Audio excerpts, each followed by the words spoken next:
the design of planned attacks on buildings inside the U.S. and how operatives were directed to carry them out. That is valuable information for those of us who have the responsibility to protect the American people.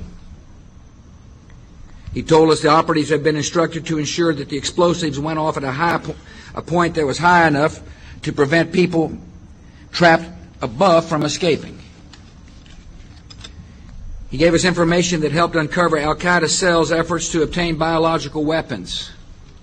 This is Building 7, a 47-story skyscraper that fell on the afternoon of September 11th. The government says that fire brought it down. However, 1,500 architects and engineers concluded it was a controlled demolition. Over 6,000 of my fellow service members have given their lives. And thousands of my fellow first responders are dying. I'm not a conspiracy theorist. I'm a structural engineer. I'm a New York City correction officer. I'm an Air Force pilot. I'm a father who lost his son. We're Americans, and we deserve... I lost my husband. My son. My uncle. My nephew. September 11th, 2001. Most people don't know a third tower fell that day. The government says fire brought it down. The collapse of World Trade Center 7 was primarily due to fires. I, along with 1,400 other architects and engineers, have found the government's conclusion to be physically impossible. Impossible. We need the truth about what happened that day. Go to rememberbuilding7.org. Why it fell, why it matters, and what you can do.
Today, Queen Elizabeth II is the head of state of the great nation of the Hebrew Covenant called Great Britain.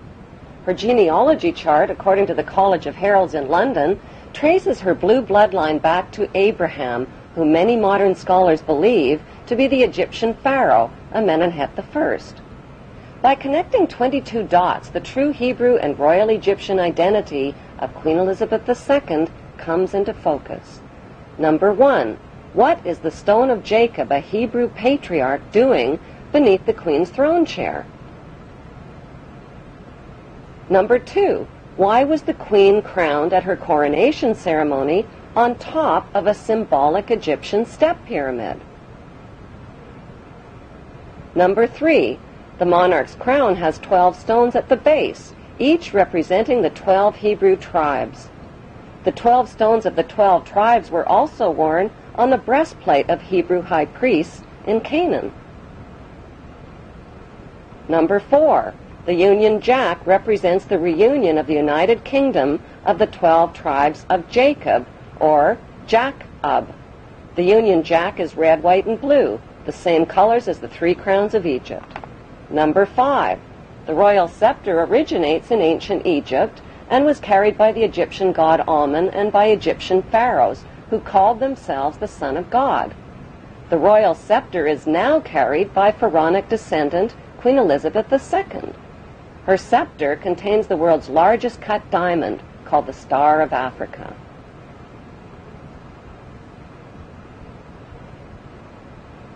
Number 6. The Queen's punishing flail or whip is partially hidden under her arm. The flail or whip also originates with the pharaohs of ancient Egypt.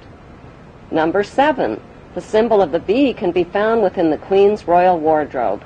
In ancient Egypt, bees were the symbol of Egyptian royalty as well as the symbol of Egypt. Number 8. The symbols on the British coat of arms reveal Britain's Hebrew origin. According to the Bible, the harp symbolizes the Hebrew King David. The biblical lion and unicorn holding up the shield symbolize the nation of Israel. The motto, Dieu et mon droit, means God and my right, indicating the divine right of the British monarch to an eternal throne. Number 9. The headdress worn by judges and the Queen's high-ranking officials originate in ancient Egypt.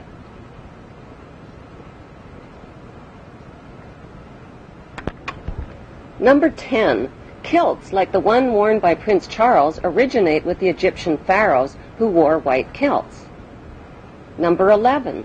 The hymn, Zadok the Priest, written by Handel, was performed at the Queen's coronation in 1952. Zadok the Priest was the biblical priest who anointed the Hebrew King Solomon while the people cried, "God save King Solomon! Long live King Solomon! May the king live forever!" God save Queen Elizabeth! Long live Queen Elizabeth! May the Queen live forever!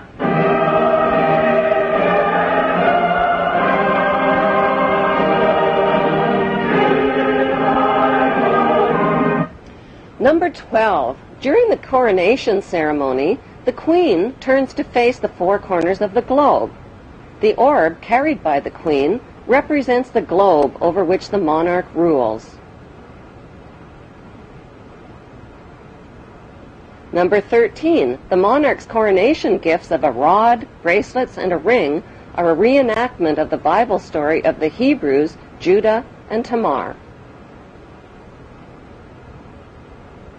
Number 14. Royal jubilees originate in ancient Egypt.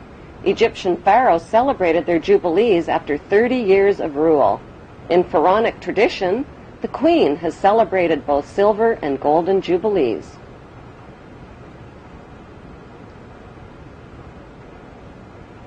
Number 15. Incest was practiced by ancient Egyptian royalty. Mothers married sons and brothers married sisters to keep the power and the money all in the family.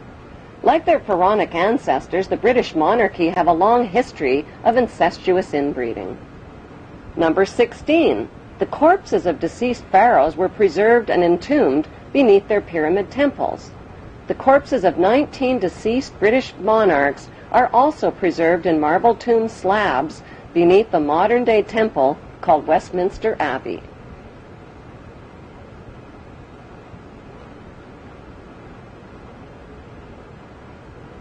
Number 17. The ancient pharaohs advertised their power with their image on coins and stone monuments. The power of the Queen worldwide is advertised with her image printed on more coins and stamps than any other head of state in history.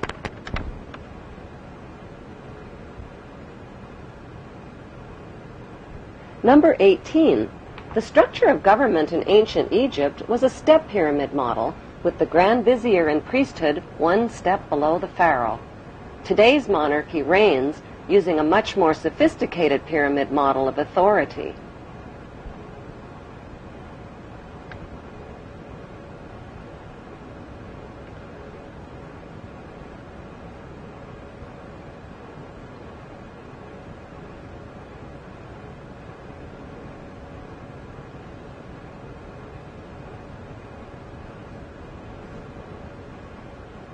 Number 19. The Pope's headdress is strikingly similar to the headdress of the Egyptian god Amun. His bent cross resembles the scepter of Amun. Number 20. Like the Egyptian pharaohs, British monarchs wear signet rings, which over the millennia have been passed down from their Hebrew ancestors. Number 21. The British Mint recently printed legal tender coins called the One True Ring and the Ring of Power. On one side of the coin is Queen Elizabeth II. On the flip side is the ring from Lord of the Rings. These legal tender coins printed by the British Mint raise the disturbing question, who is the real Lord of the Rings? One ring to rule them all.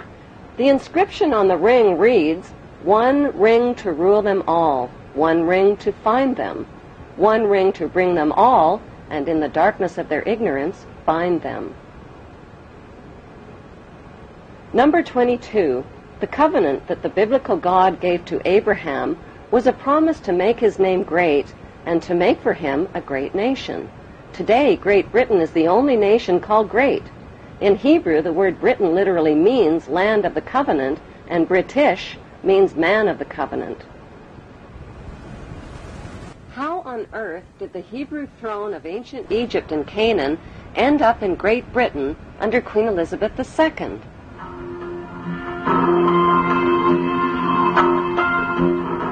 Historically, a series of powerful invaders, the Philistines, Assyrians, Babylonians, and Persians, conquered the land of Canaan, which the Hebrews called Israel.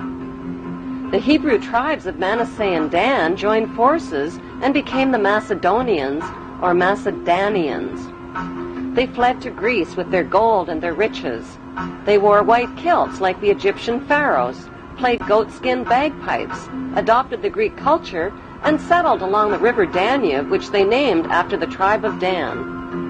By 322 BC, their leader, Alexander the Great, reconquered Egypt and appointed his general, Ptolemy I, as the new Hebrew pharaoh of Egypt.